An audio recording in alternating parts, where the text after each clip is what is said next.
새벽 5시 이재호는 잠에서 깼습니다. 79의 나이에도 군인 시절 습관이 남아 있어 일찍 일어나는 것이 몸에 배어 있었습니다. 오늘은 특별한 날이었습니다. 군악대에 입대한 손녀 서연이를 만나러 가는 날이었거든요. 서연아, 할아버지가 맛있는 거 해줄게. 부엌에 들어서며 혼잣말을 중얼거렸습니다. 가스레인지에 불을 켜고 팬을 올려놓았습니다. 손끝이 예전만큼 민첩하지 않았지만 요리할 때만큼은 젊은 시절의 정확함이 되살아났습니다. 이것은 마치 오래전 특수부대에서 동료들을 위해 음식을 만들던 그 시절을 떠올리게 했습니다. 당면을 삶으면서 이재호는 서연이와의 추억을 떠올렸습니다. 부모를 일찍 잃고 자신이 키운 서연이가 어릴 때 할아버지 잡채가 세상에서 제일 맛있어요. 라고 했던 그 말이 아직도 귓가에 생생했습니다. 그때 서연이의 환한 웃음을 다시 보고 싶어서 새벽부터 일어나 요리를 시작한 것이었습니다. 당근을 채 썰고 시금치를 다듬고 버섯을 손질하는 동안 이재호의 마음은 벅차올랐습니다. 각각의 재료를 정성스럽게 볶아내며 간을 맞춰가는 과정이 마치 작전을 준비하는 것처럼 신중했습니다. 젊은 시절 동료들이 이 교관은 요리도 작전처럼 한다고 농담했던 기억이 스쳐 지나갔습니다. 그때는 내 요리로 얼마나 많은 사람들이 힘을 냈는데. 잠시 손을 멈추고 창밖을 바라봤습니다. 멀리 산자락이 보였고 그곳에서 젊은 시절을 보냈던 기억들이 파노라마처럼 펼쳐졌습니다. 하지만 이제는 아무도 그 시절의 이재호를 기억하지 않았습니다. 영웅이었던 시절은 묻혀버리고 지금은 그저 평범한 할아버지일 뿐이었습니다. 잡채가 완성되자 이재호는 예쁜 도시락통에 정성스럽게 담았습니다. 잡채 외에도 서연이가 좋아하는 계란말이, 김치볶음, 멸치볶음까지 각각 다른 통에 나누어 담았습니다.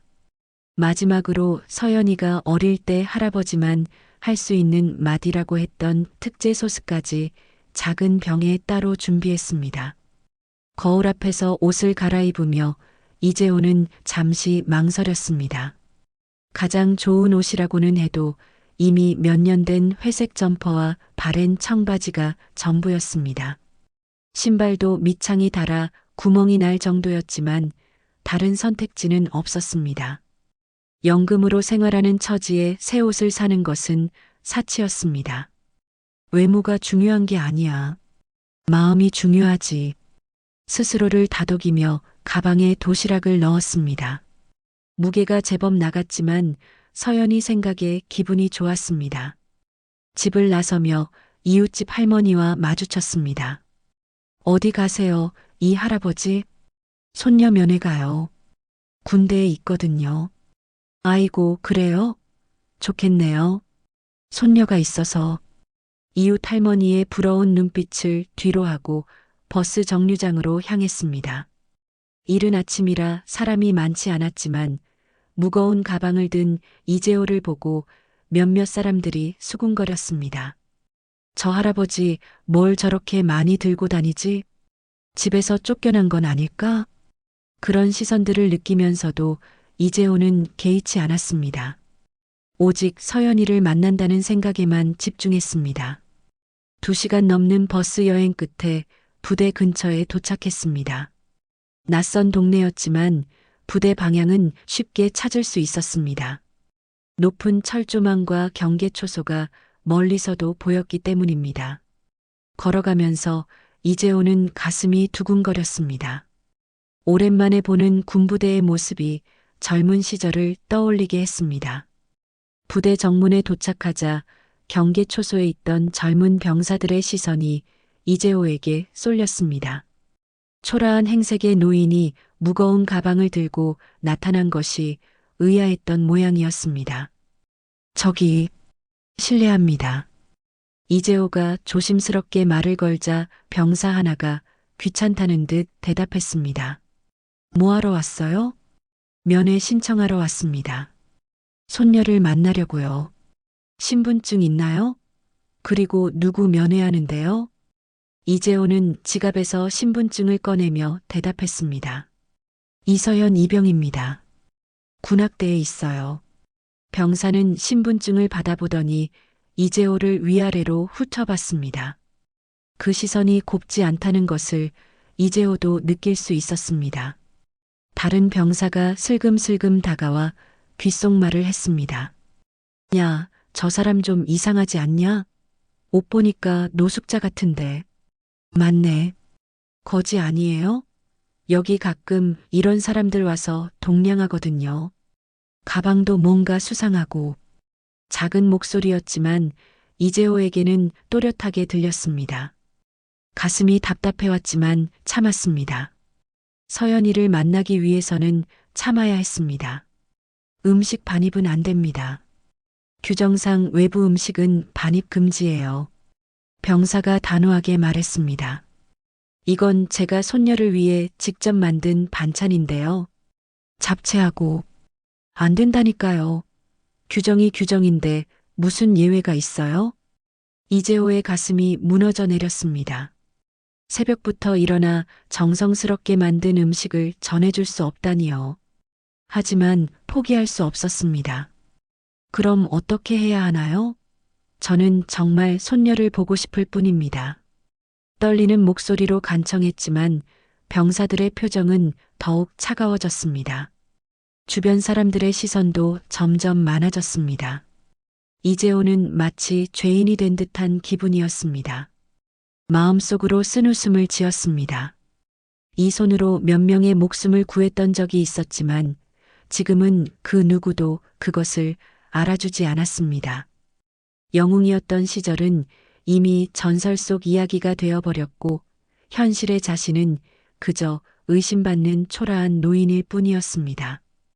이 손으로 몇 명의 목숨을 살렸는지 이젠 아무 의미 없구나. 이재호가 경계초소 앞에서 당황하고 있을 때 부대 안쪽에서 군복을 입은 한 장교가 걸어 나왔습니다. 어깨에 중위 계급장을 단 최중이었습니다. 35살의 나이에 건장한 체격과 날카로운 눈빛을 가진 그는 근무 교대를 나오던 중이었습니다. 뭔 소동이야? 최중위가 경계병들에게 물었습니다. 병사들은 얼른 상황을 보고했습니다. 중위님, 저 노인이 면회 신청하는데 뭔가 수상해서요. 음식도 반입하려고 하고 거지 같은데 여기서 구걸하려는 것 같습니다. 최중위는 이재호를 위아래로 훑어봤습니다. 낡은 회색 점퍼, 바랜 청바지, 달아빠진 운동화, 그리고 무거운 가방을 든 채 어쩔 줄 몰라 하는 표정의 노인. 최중위의 눈에는 전형적인 불황자로 보였습니다. 아저씨, 여기가 어디라고 생각하시는 거예요? 최중위의 목소리에는 권위가 배어 있었습니다. 이재호는 고개를 들어 최중위를 바라봤습니다. 저는 손녀 면회를 왔습니다. 이서연 이병을 만나러. 이서연? 우리 부대 군악대 소속이죠? 최중위는 이서연을 알고 있었습니다. 부대 내에서 실력 있는 연주자로 소문이 나 있었거든요. 하지만 그런 서연이의 가족이 이런 초라한 행색일 리가 없다고 생각했습니다. 거짓말하지 마세요. 서연이가 이런 할아버지가 있다고 한 적 없어요. 정말입니다. 제가 서연이 할아버지예요. 여기 신분증도. 이재호가 다시 신분증을 내밀었지만 최중위는 코웃음을 쳤습니다. 신분증 조작하는 거야 요즘 누가 못해요? 그리고 그 가방 안에 뭐가 들어있는 거예요? 손녀가 좋아하는 잡채와 반찬들입니다. 제가 새벽부터 만들어서. 음식? 하? 최중위가 비웃으며 다가왔습니다. 이재호는 본능적으로 가방을 품에 더 꼭 끌어안았습니다. 여기가 뭔 동네 반찬 가게예요? 아무나 와서 음식 갖다 주는 곳이 아니라고. 제발. 저는 정말 서연이 할아버지입니다. 한 번만 확인해 주세요. 이재호의 간절한 목소리가 떨렸습니다. 하지만 최중위는 더욱 화가 났습니다. 이런 거지 같은 노인이 자신 앞에서 거짓말을 하며 시간을 낭비하게 하는 것이 못마땅했습니다. 그만해요. 여기서 당장 나가지 않으면 헌병대 부를 거예요. 주변에 모여든 사람들이 수군거리기 시작했습니다. 면회 온 다른 가족들도 이상한 눈으로 이재호를 바라봤습니다. 이재호는 점점 더 작아지는 기분이었습니다. 중이님, 제발 한 번만. 닥치라고. 최중이가 소리를 지르며 이재호의 가방을 향해 발을 뻗었습니다. 순간 가방이 이재호의 손에서 떨어졌습니다. 뚜껑이 열리면서 정성스럽게 포장된 도시락통들이 바닥에 굴러다녔습니다. 아! 이재호가 헛소리를 내뱉었습니다. 새벽부터 만든 잡채통이 바닥에 떨어지면서 뚜껑이 열렸습니다. 노란 당면과 색색의 채소들이 차가운 시멘트 바닥에 흩어졌습니다. 이게 뭐야, 이거. 최중이가 또 한 번 발로 찼습니다. 이번에는 계란말이 통이었습니다. 노란 계란말이가 바닥에 떨어져 부서졌습니다. 김치볶음통, 멸치볶음통도 차례로 바닥에 굴러다녔습니다. 여기가 쓰레기장이야? 이런 더러운 음식을 누가 먹어?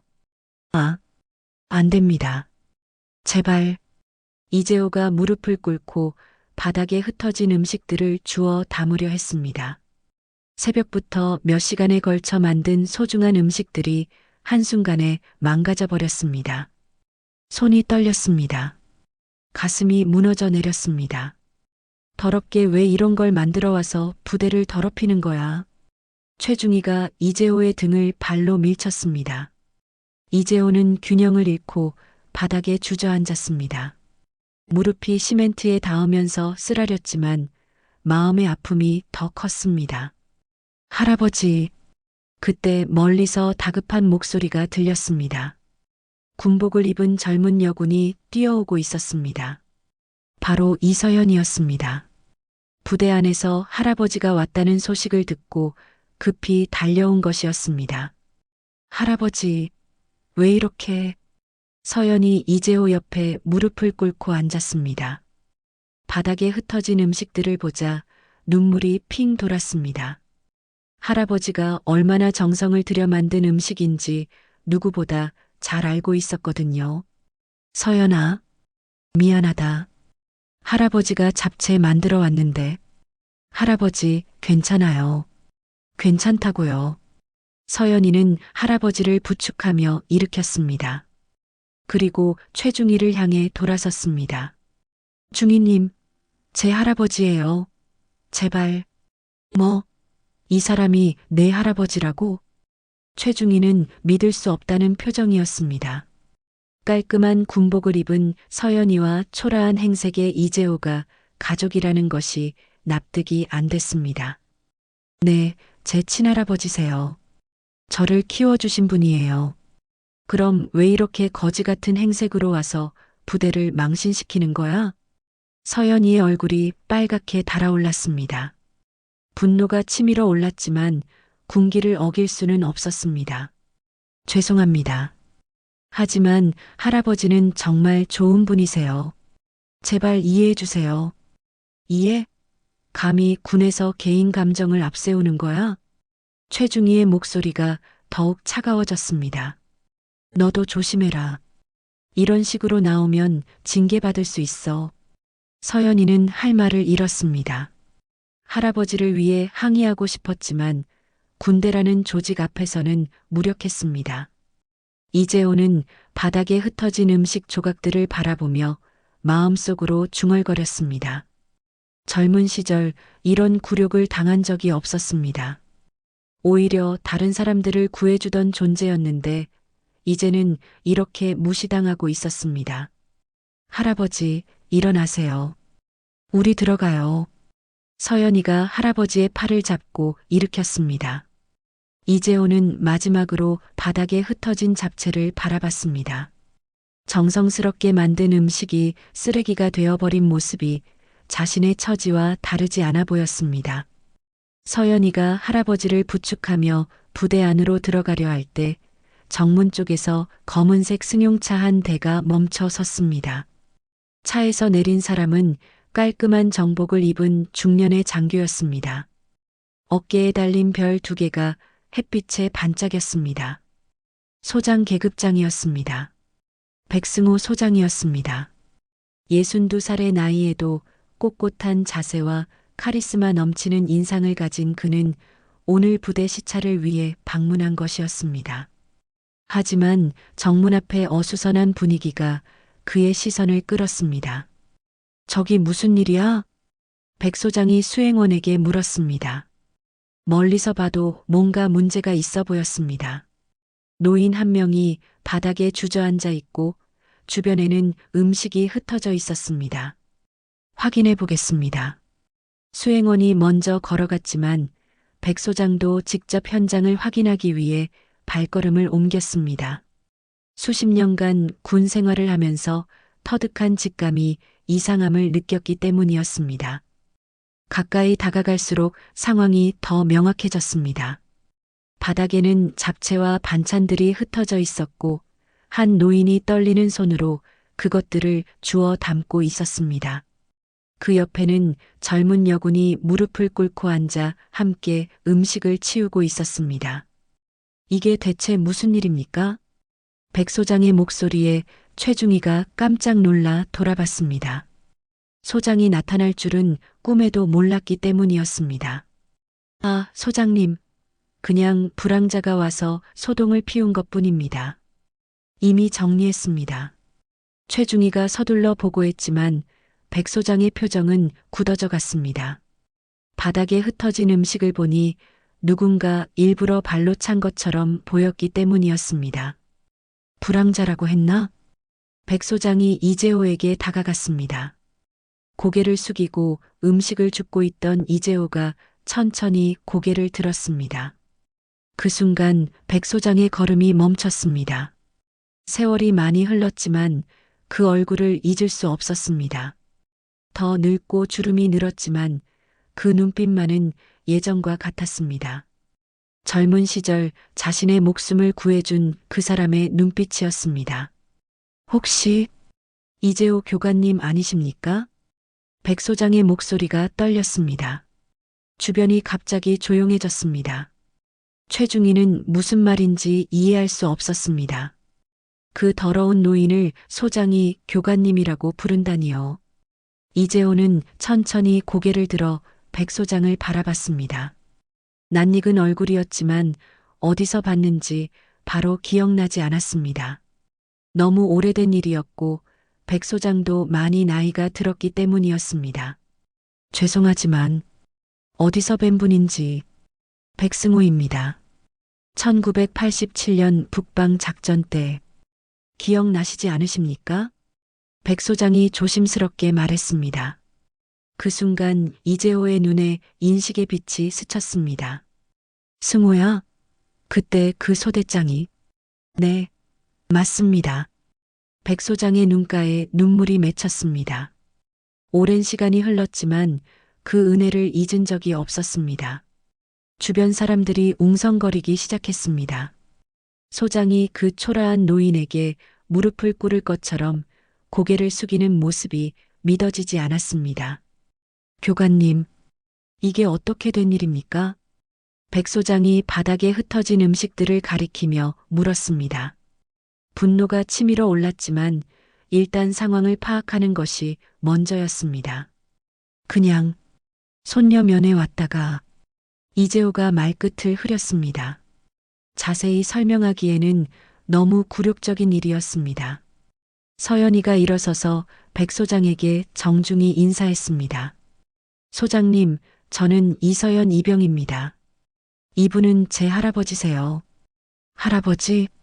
백 소장이 놀란 표정을 지었습니다. 이재호 교관에게 손녀가 이 부대에 있다는 것도 놀라운 일이었습니다. 그럼 누가 이런 짓을? 백 소장의 시선이 최중희에게 향했습니다. 최중희는 식은땀을 흘리며 뒤로 물러섰습니다. 중희, 이게 어떻게 된 일인지 설명해. 그게 정체불명의 노인이 와서 소동을 피워서. 정체불명이라고? 백 소장의 목소리가 점점 커졌습니다.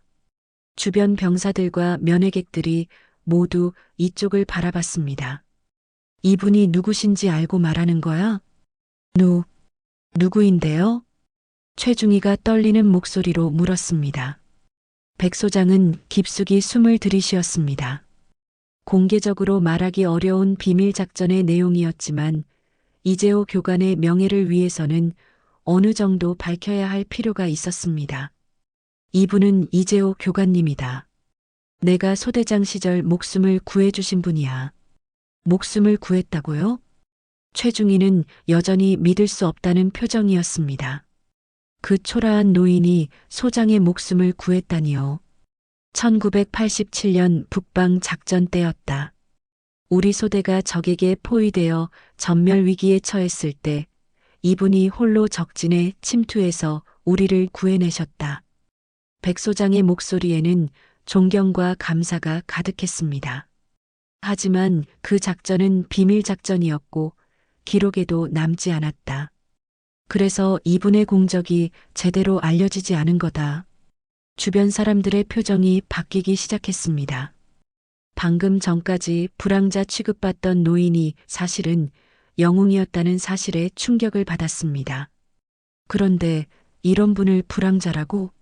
음식을 발로 차서 망쳐놓고? 백 소장의 분노가 폭발했습니다. 최중희는 얼굴이 새하얗게 질렸습니다. 자신이 얼마나 큰 실수를 저질렀는지 깨달았습니다. 죄송합니다. 몰랐습니다. 몰랐다고? 백 소장이 한 걸음 다가갔습니다. 군인이라면 최소한의 예의는 지켜야 하는 거 아닌가?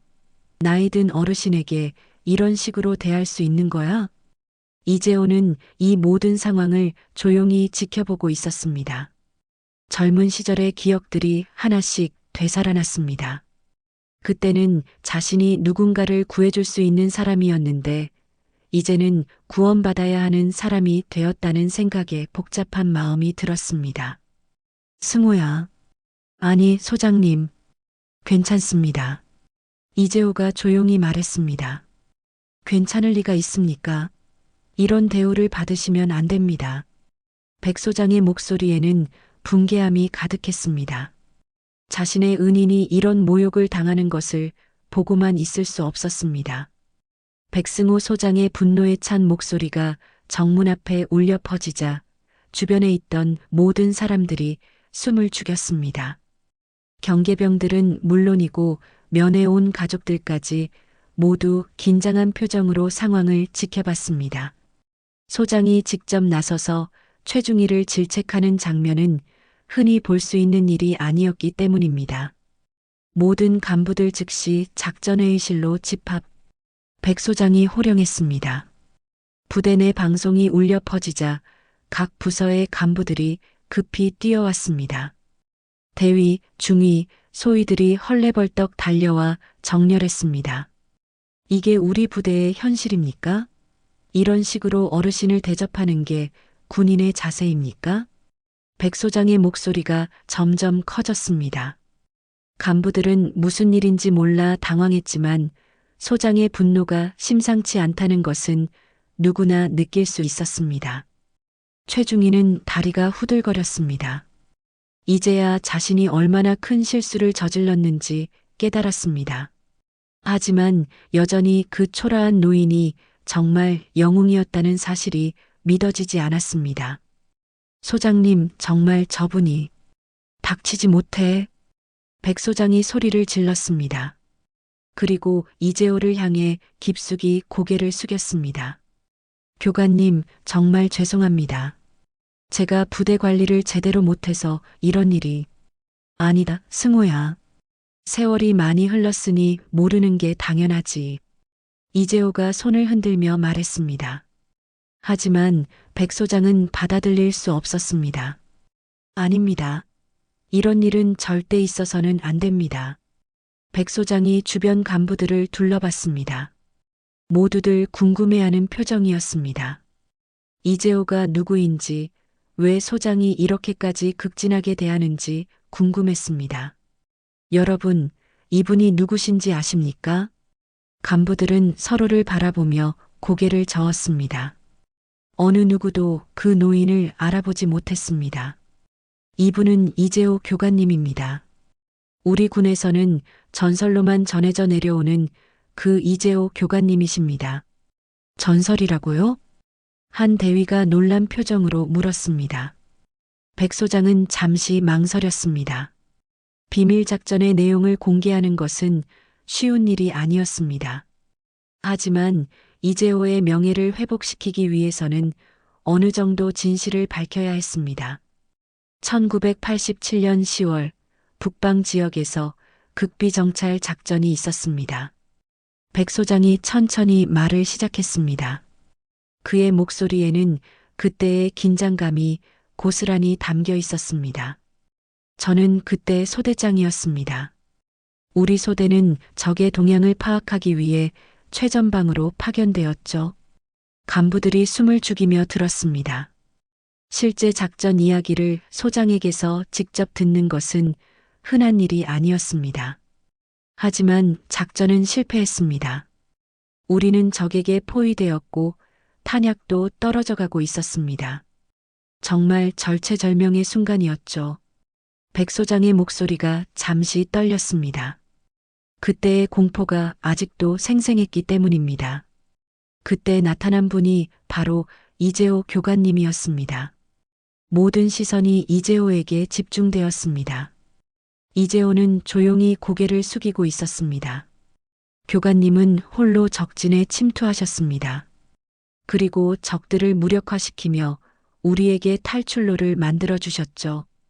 혼자서요? 한중이가 믿을 수 없다는 표정으로 물었습니다. 네, 혼자서 말입니다. 교관님의 실력은 정말 대단했습니다.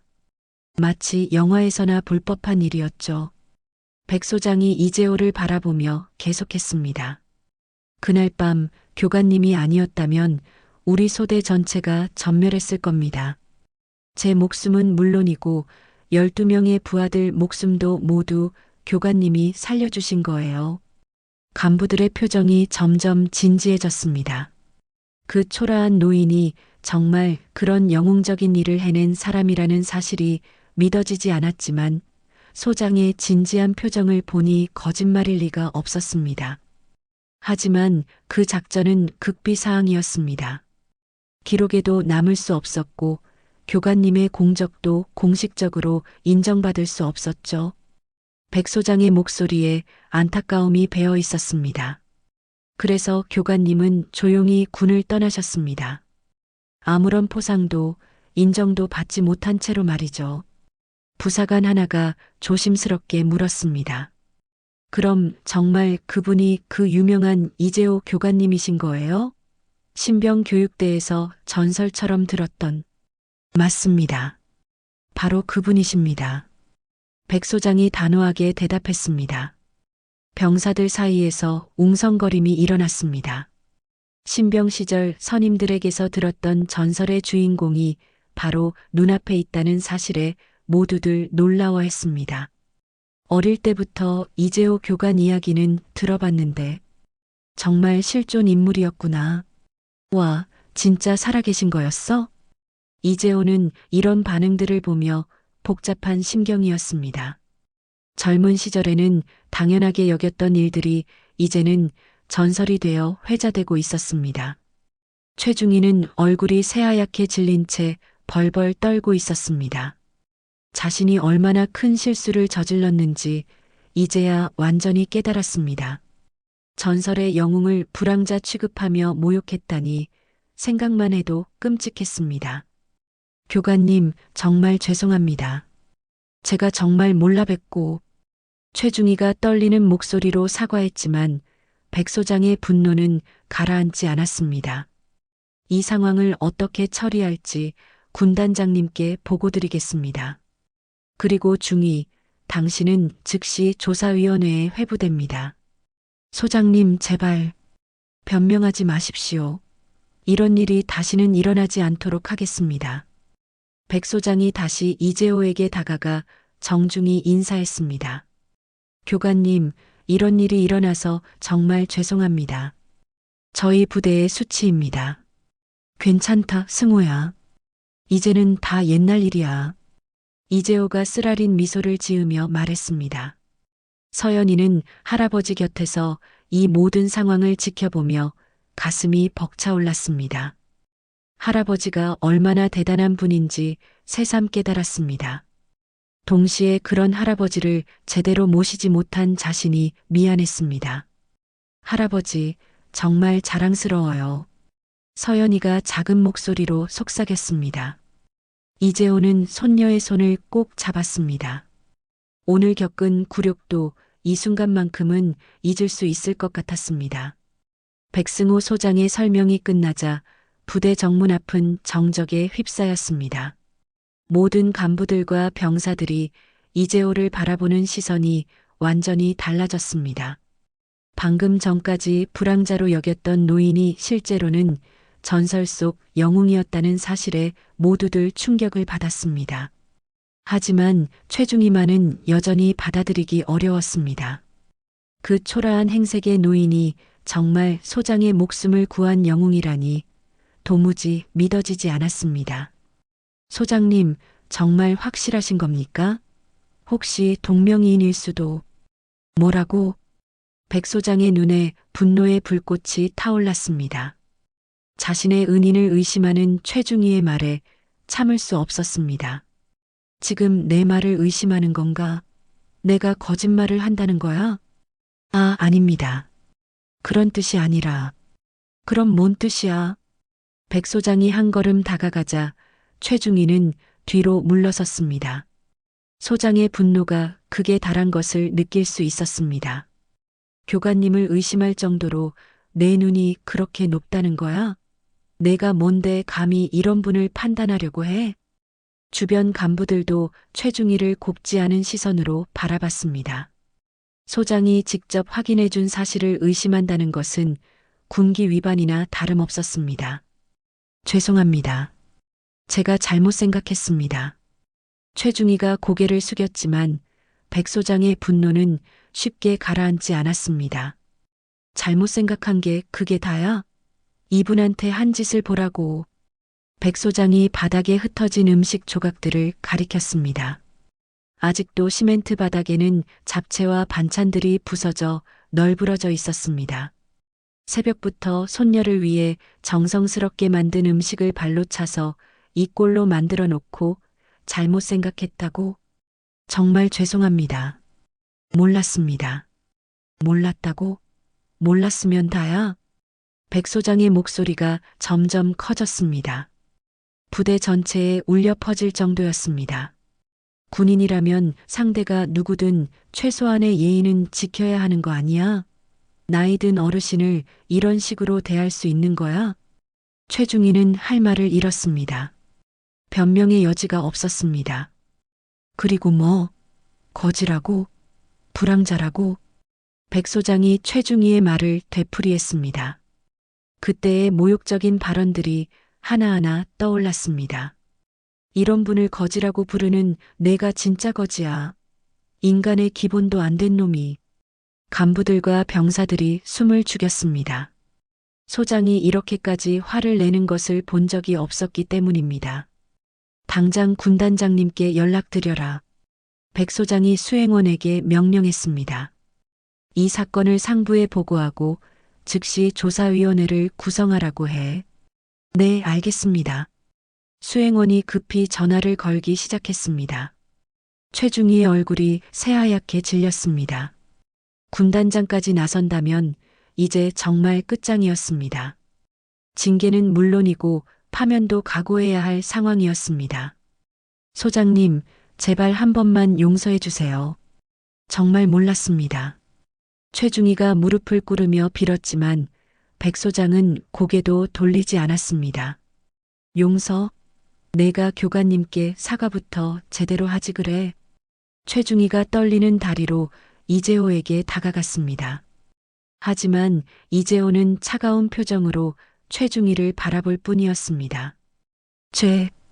죄송합니다. 정말 몰라뵙고 실례를 범했습니다.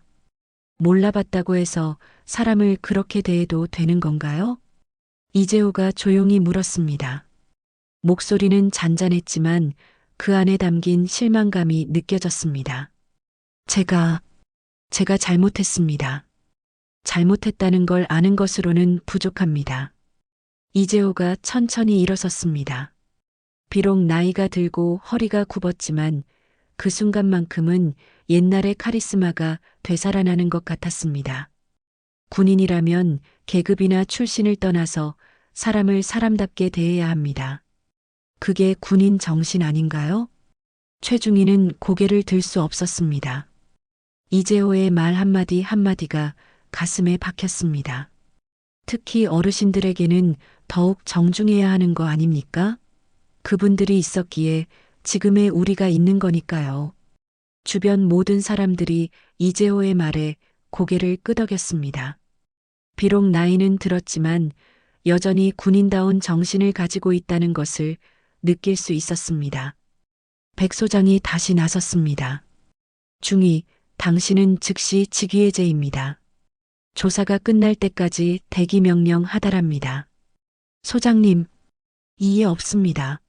그리고 이런 일이 다시는 일어나지 않도록 전 부대 교육을 실시하겠습니다. 백 소장이 주변 간부들을 둘러봤습니다. 여러분, 오늘 일을 교훈으로 삼으십시오. 외모나 겉모습으로 사람을 판단해서는 안 됩니다. 네, 알겠습니다. 간부들이 일제히 대답했습니다. 그리고 무엇보다 어르신들을 공경하는 마음을 잊지 마십시오. 그분들의 희생이 있었기에 지금의 우리가 있는 겁니다. 서연이는 할아버지 곁에서 이 모든 상황을 지켜보며 눈물을 흘렸습니다. 할아버지가 당한 굴욕이 이렇게 해결되는 것을 보니 다행스러우면서도 마음이 아팠습니다. 할아버지, 괜찮으세요? 괜찮다, 서연아. 이제 다 끝났어. 이재호가 손녀의 머리를 쓰다듬으며 말했습니다. 하지만 마음 깊은 곳의 상처는 쉽게 아물지 않을 것 같았습니다. 백 소장이 이재호에게 다가와 다시 한번 깊숙이 고개를 숙였습니다. 교관님, 정말 죄송합니다. 이런 일이 일어나서. 승호야, 내 탓이 아니야. 사람 일이라는 게 원래 그런 거지. 아닙니다. 제가 부대를 제대로 관리하지 못해서 생긴 일입니다. 백 소장의 목소리에는 진심 어린 미안함이 담겨 있었습니다. 자신의 은인이 이런 모욕을 당한 것이 너무나 죄송했습니다. 앞으로는 이런 일이 절대 일어나지 않도록 하겠습니다. 약속드립니다. 이재호는 백 소장의 진심을 느낄 수 있었습니다. 그 젊은 소대장이 이제는 훌륭한 지휘관이 되었다는 것이 대견스러웠습니다. 백 소장이 최중희를 직위해제시킨 후 부대 정문 앞에 어수선한 분위기가 조금씩 진정되기 시작했습니다. 하지만 이재호의 마음속 상처는 쉽게 아물지 않았습니다. 오랜 세월 묻어두었던 기억들이 오늘 일을 계기로 다시 떠오르기 시작했습니다.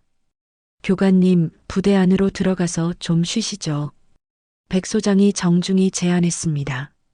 바닥에 흩어진 음식도 치워지고 주변도 정리가 되었지만 이재호는 여전히 멍한 표정이었습니다. 괜찮습니다. 서연이만 잠깐 만나면 됩니다. 아닙니다. 이런 일이 있었는데 어떻게 그냥 보내드릴 수 있겠습니까? 백 소장의 배려에 이재호는 고개를 끄덕였습니다.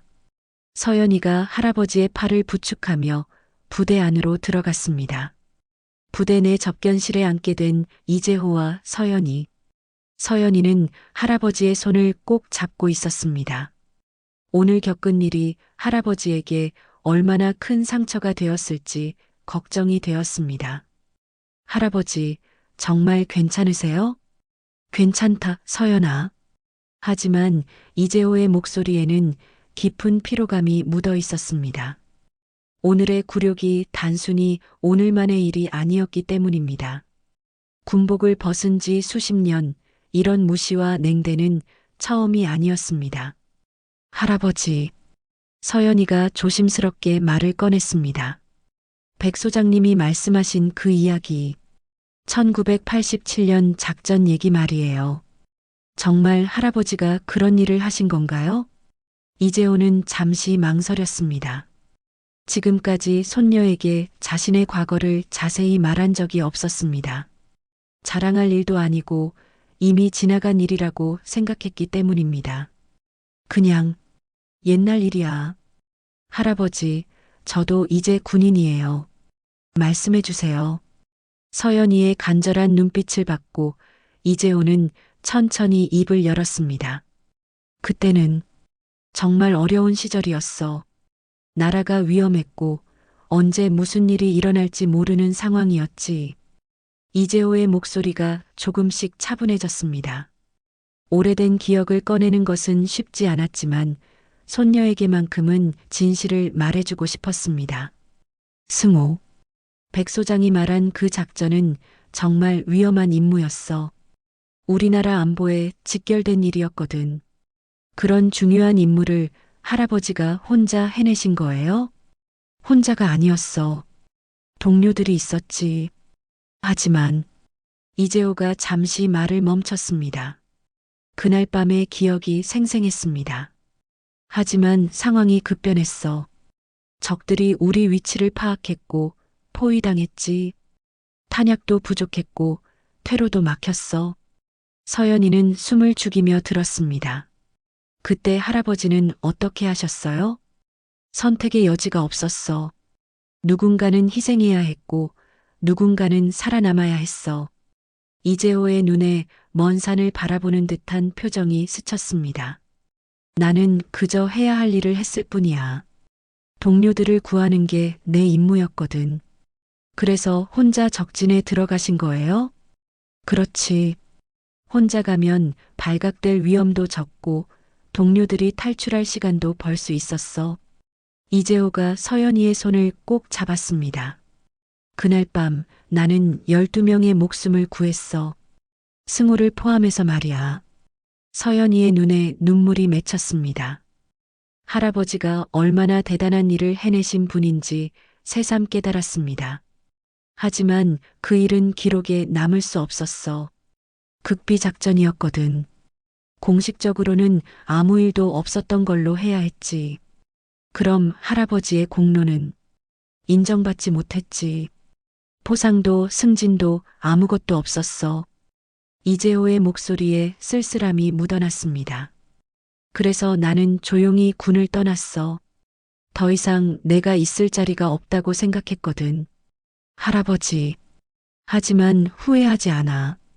사람 목숨을 구한 일인데 후회할 이유가 뭐가 있겠어? 서연이는 할아버지의 말을 들으며 가슴이 벅차올랐습니다. 동시에 그런 할아버지를 제대로 모시지 못한 자신이 미안했습니다. 할아버지, 저는 할아버지가 자랑스러워요. 정말 자랑스럽다고요. 이재호의 눈가에 미소가 번졌습니다. 오늘 겪은 굴욕도 손녀의 이 한마디에 위로가 되었습니다.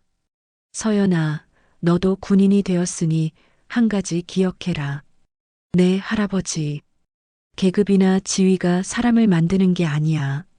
사람 됨됨이가 진짜 중요한 거지. 서연이가 고개를 끄덕였습니다. 오늘 그중이 같은 사람이 되면 안 돼. 겉모습이나 신분으로 사람을 판단하는 사람 말이야. 알겠어요, 할아버지. 그리고 어떤 상황에서도 사람을 사람답게 대하는 걸 잊지 마라. 그게 진짜 군인 정신이야. 이때 접견실 문이 조심스럽게 열렸습니다. 백 소장이 들어왔습니다. 손에는 새로운 도시락 가방을 들고 있었습니다. 교관님, 죄송합니다. 부대 취사장에서 급하게 준비했습니다. 가방을 열어보니 깔끔하게 포장된 잡채와 반찬들이 들어 있었습니다. 흩어졌던 음식을 대신해서 부대에서 다시 만든 것이었습니다. 승호야, 이럴 필요까지야. 아닙니다. 교관님이 정성스럽게 만드신 음식이 망가진 것에 대한 최소한의 예의입니다. 백 소장이 정중히 말했습니다. 그리고 교관님, 한 가지 부탁이 있습니다. 뭔가 우리 부대 장병들에게 특별 교육을 해주실 수 있겠습니까? 오늘 같은 일이 다시는 일어나지 않도록 말입니다. 이재호는 잠시 생각했습니다. 이미 나이도 많고 오랫동안 군과 거리가 멀었던 자신이 과연 도움이 될 수 있을까 싶었습니다. 내가 무슨 도움이 될까?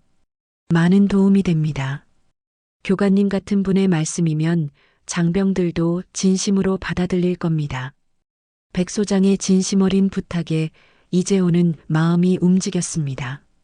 그럼 생각해보지. 감사합니다.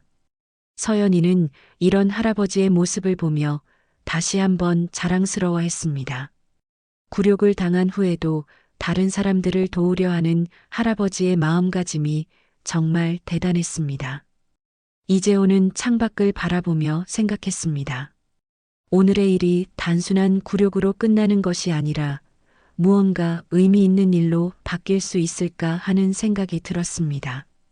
일주일 후 부대 내 대강당에는 평소보다 훨씬 많은 장병들이 모여 있었습니다. 전 부대 장병을 대상으로 한 특별 정신 교육이 예정되어 있었기 때문입니다. 하지만 오늘은 평범한 교육이 아니었습니다. 전설의 이재호 교관이 직접 강연을 하는 날이었습니다. 무대 뒤에서 이재호는 깊숙이 숨을 들이쉬었습니다.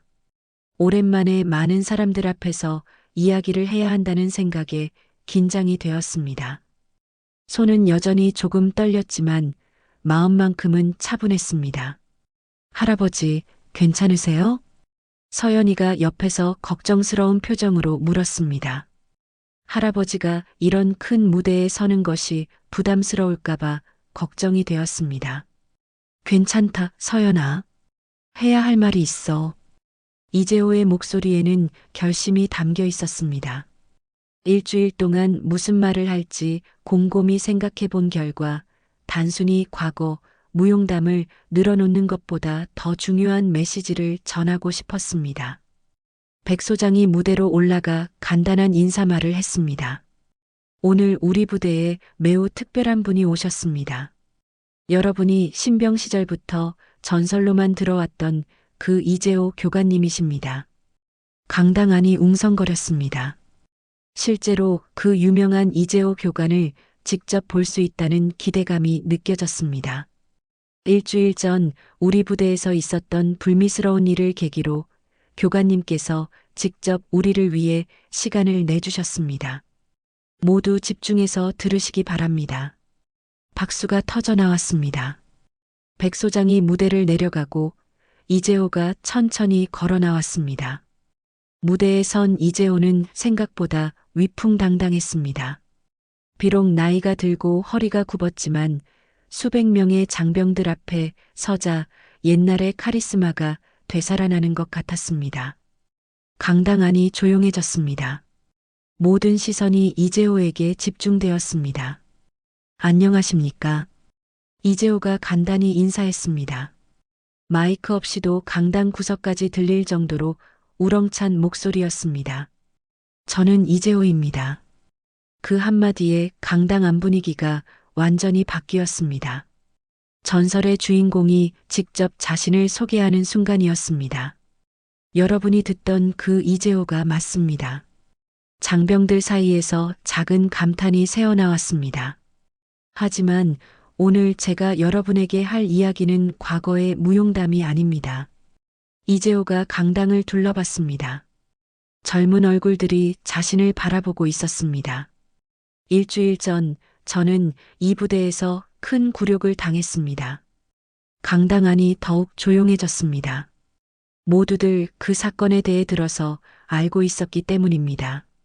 초라한 행색 때문에 거짓 취급을 받았고 정성스럽게 만든 음식은 바닥에 흩어졌습니다. 이재호의 목소리는 담담했지만 그 안에 담긴 아픔이 느껴졌습니다. 그때 저는 생각했습니다. 내가 과연 무엇을 잘못했을까? 장병들이 숨을 죽이며 들었습니다. 결론은 이것이었습니다. 아무것도 잘못하지 않았다는 것입니다. 이재호가 한 걸음 앞으로 나왔습니다. 사람의 가치는 겉모습으로 결정되는 것이 아닙니다. 옷차림이나 재산으로 결정되는 것도 아닙니다. 그럼 무엇으로 결정되느냐? 이재호가 잠시 멈춰서서 강당을 둘러봤습니다. 바로 그 사람의 마음입니다. 다른 사람을 어떻게 대하느냐, 어려운 상황에서 어떤 선택을 하느냐, 그것이 사람의 진짜 가치를 보여줍니다. 젊은 병사들의 눈빛이 진지해졌습니다. 군인은 계급으로 존경받는 게 아닙니다. 이재호의 목소리가 점점 힘이 실렸습니다. 인간됨으로 존경받아야 합니다. 박수가 터져 나오기 시작했습니다. 제가 1987년에 했던 일은 특별한 게 아니었습니다. 그저 사람으로서 해야 할 일을 했을 뿐입니다. 동료의 목숨이 위험에 처했을 때 구해주는 것은 당연한 일입니다. 그것이 군인의 기본 정신이니까요. 강당 앞 모든 사람들이 고개를 끄덕였습니다. 하지만 요즘은 어떻습니까?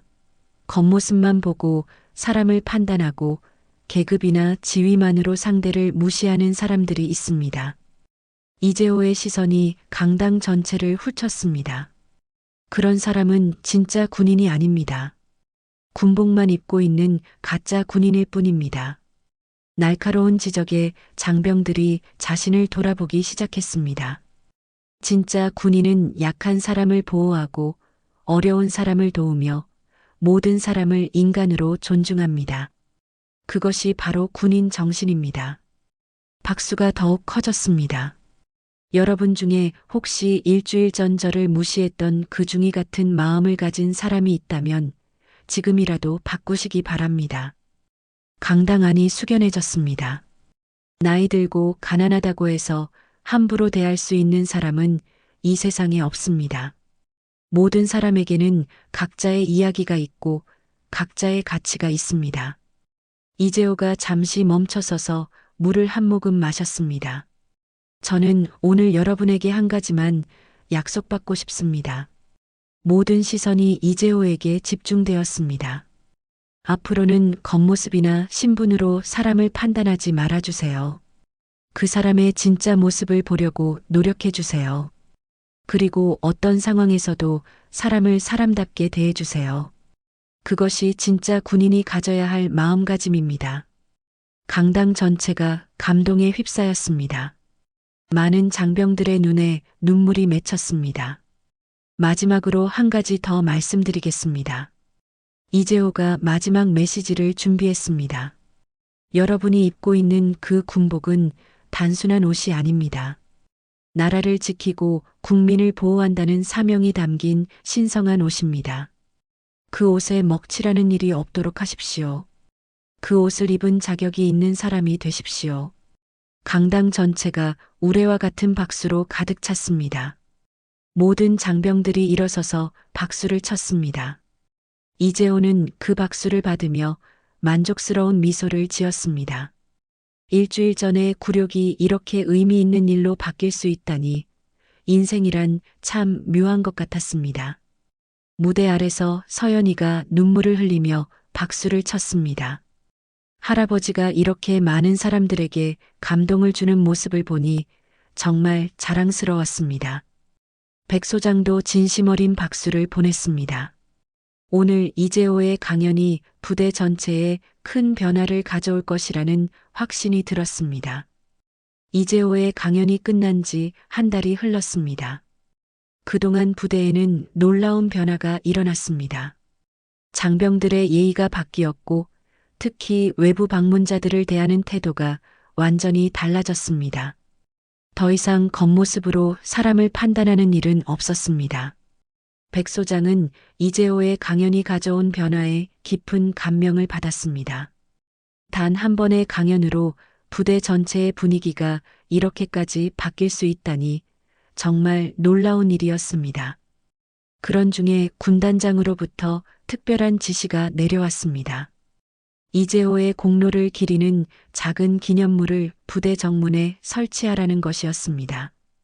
비록 공식 기록에는 남지 않은 일이지만 그의 정신만큼은 후배들에게 전해져야 한다는 취지였습니다. 교관님, 부탁이 있습니다. 백 소장이 이재호에게 전화를 걸었습니다. 무슨 일인가, 승호야? 현판 제막식에 참석해 주실 수 있겠습니까? 교관님이 안 계시면 의미가 없습니다. 이재호는 잠시 망설였습니다. 자신을 기리는 현판이라니 부담스러운 일이었습니다. 꼭 필요한 일일까? 네, 교관님. 후배들이 교관님의 정신을 기억할 수 있도록 해야 합니다. 결국 이재호는 참석하기로 했습니다. 제막식 당일 부대 정문 앞에는 많은 사람들이 모였습니다. 장병들은 물론이고 지역 주민들까지 참석했습니다. 이재호의 이야기가 입소문을 타면서 많은 사람들의 관심을 끌었기 때문입니다. 정문 옆에는 천으로 덮인 작은 현판이 준비되어 있었습니다. 그 앞에서 백 소장이 간단한 인사말을 했습니다. 오늘 우리는 한 분의 숭고한 정신을 기리고자 합니다. 이재호 교관님은 공식 기록에는 남지 않았지만 우리 마음속에는 영원히 남을 분입니다. 박수가 터져 나왔습니다. 교관님이 보여주신 것은 단순한 용기가 아니었습니다. 사람을 사람답게 대하는 마음, 그것이야말로 진짜 군인 정신입니다. 이재호가 천천히 현판 앞으로 걸어갔습니다. 서연이가 옆에서 할아버지를 부축했습니다. 할아버지, 정말 자랑스러워요. 고맙다, 서연아. 드디어 현판이 공개되었습니다. 단순하지만 품격 있는 문구가 새겨져 있었습니다. 이재호 교관, 그가 지킨 것은 사람의 존엄이었다. 현판을 본 이재호의 눈가에 눈물이 맺혔습니다. 평생 인정받지 못했던 일이 이렇게 기억되다니 감동스러웠습니다. 교관님, 한 말씀 부탁드립니다. 백 소장의 요청에 이재호가 앞으로 나섰습니다. 저는 특별한 사람이 아닙니다. 그저 해야 할 일을 했을 뿐입니다. 이재호의 목소리는 여전히 겸손했습니다. 하지만 오늘 이 현판을 보니 한 가지 깨달은 게 있습니다. 진짜 명예는 남들이 알아주는 것이 아니라 자신이 옳다고 생각하는 일을 끝까지 해내는 것이라는 걸 말입니다. 사람들이 고개를 끄덕였습니다. 앞으로도 여러분은 각자의 자리에서 옳은 일을 해나가시기 바랍니다. 그것이 진짜 명예로운 삶입니다. 박수가 울려 퍼졌습니다. 제막식이 끝난 후 이재호와 서연이는 부대 내 카페테리아에서 함께 식사를 했습니다. 오늘만큼은 특별히 외부 음식 반입이 허용되었습니다. 할아버지, 오늘은 제가 잡채를 만들어 왔어요. 서연이가 도시락을 열어 보였습니다. 할아버지에게 배운 대로 정성스럽게 만든 잡채였습니다. 오, 서연이가 만든 건가? 어디 맛 좀 보자.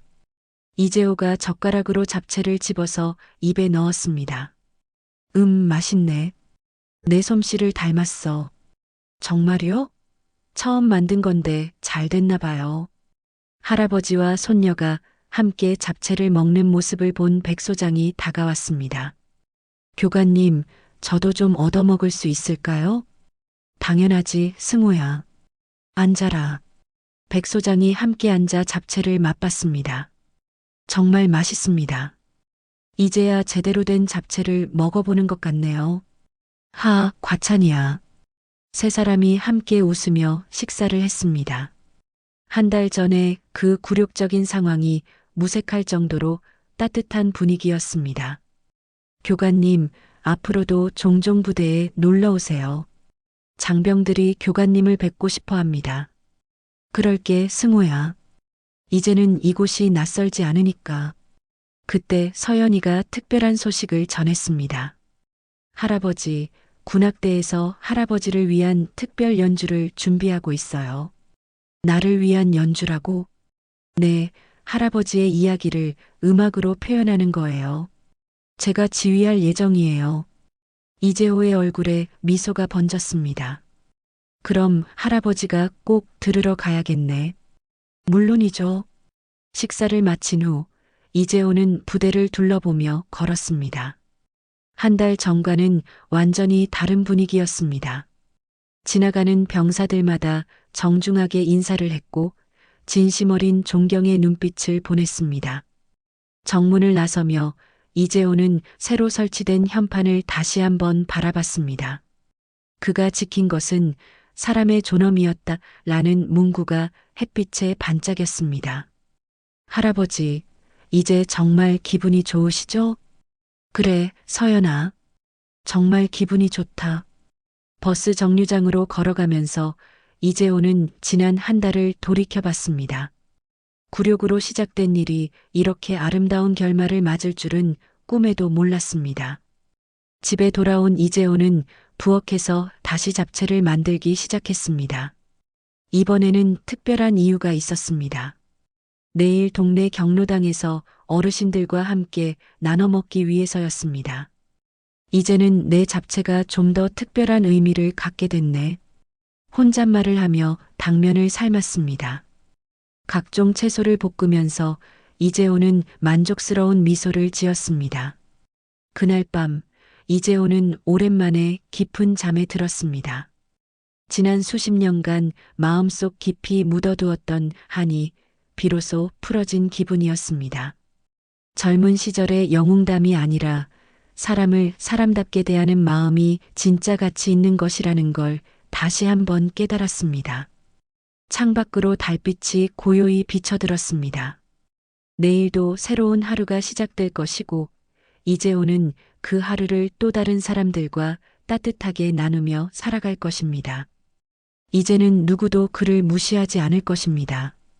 왜냐하면 그가 지켜온 것이 무엇인지 사람들이 이제 알게 되었기 때문입니다. 잡채와 함께 시작된 이야기가 명예와 존경으로 끝나는 순간이었습니다.